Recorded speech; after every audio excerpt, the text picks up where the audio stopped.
എനിക്കൊന്ന് ആശുപത്രി പോകണ്ട. വീട് കഥയല്ലേ. ഞാൻ വന്നപ്പോ ഏട്ടനെ ഒറ്റപ്പെടുത്തി.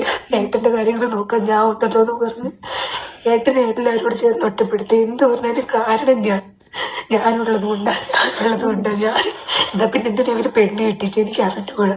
എന്ത് പറഞ്ഞാലും പറയാം ഒറ്റയ്ക്കില്ലേ, നീ ഒറ്റയ്ക്കല്ലല്ലോ. അതുകൊണ്ട് ഇപ്പൊ എന്താ, ഞാൻ എങ്കിലും എല്ലാത്തിൻ്റെ കൂടെ ഏട്ടൻ്റെ കൂടെ ഉള്ളത് അവർക്ക് കുഴപ്പം.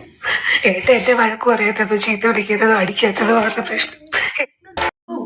Hello, welcome to my channel. നമ്മുടെ കുട്ടിയുടെയൊക്കെ എല്ലാവർക്കും സ്വാഗതം. ഇന്നത്തെ വ്ളോഗ് വേറെ ഒന്നുമല്ല, പ്രവീൺ പ്രണവിന്റെ വിഷയം തന്നെയാണ്. അവരുടെ കട്ട സബ്സ്ക്രൈബറായ ഞാൻ വ്ളോഗ് ഇതിൽ മോശമല്ലേ? വേറൊന്നും കൊണ്ടല്ല വ്ളോഗ് ചെയ്യാനുള്ള റീസൺ, നമ്മുടെ എല്ലാവരുടെ ലൈഫിൽ ഇങ്ങനത്തെ കുറേ പ്രതിസന്ധികൾ കടന്നു പോയിട്ടേക്കുന്ന ഞാനും നിങ്ങളും ഈ അവരുടെ ഇതിന്റെ താഴെ കമന്റ് ചെയ്യുന്ന എല്ലാവരും വന്നിരിക്കുന്നത് ഒരു പ്രശ്നം അല്ലെങ്കിൽ ഒരു പ്രശ്നം ഉറപ്പായിട്ടും എല്ലാവരുടെയും ലൈഫിൽ ഉണ്ടായിരിക്കും, ഇല്ലേ? യെസ്.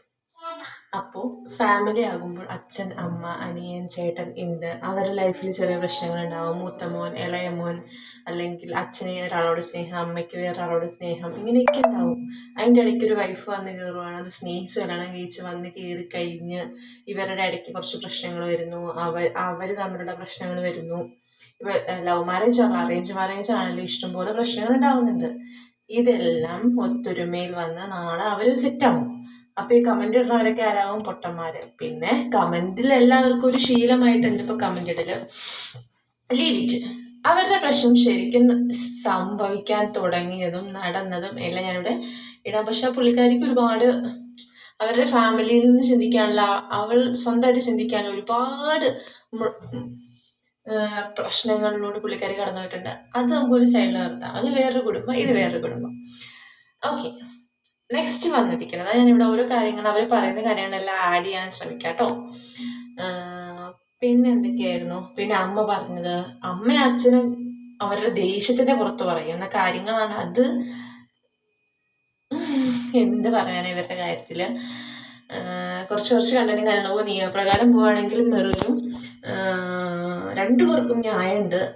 അപ്പം അച്ഛനും അമ്മയും അനിയനൊക്കെ ശിക്ഷ വിടും. പക്ഷെ അവരതിലൊന്നും പോയില്ല. അതാണ് ഏറ്റവും വലിയ കാര്യം എന്ന് വെച്ചാൽ തന്നെ. നോക്കാം വീഡിയോയിൽ പറയുന്നുണ്ട്, നിങ്ങൾ ഒരു വീഡിയോ ചെയ്തതിന്റെ പുറത്താണ് അവർ വീഡിയോ ഇടുന്നത്. കാരണം ശരിയാണ്. അല്ല,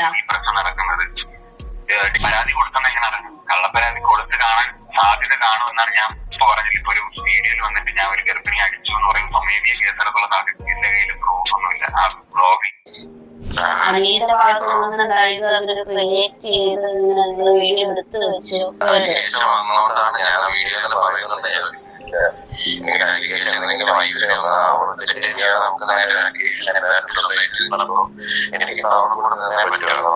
അമ്മേനെ പോലെ അനിയനെ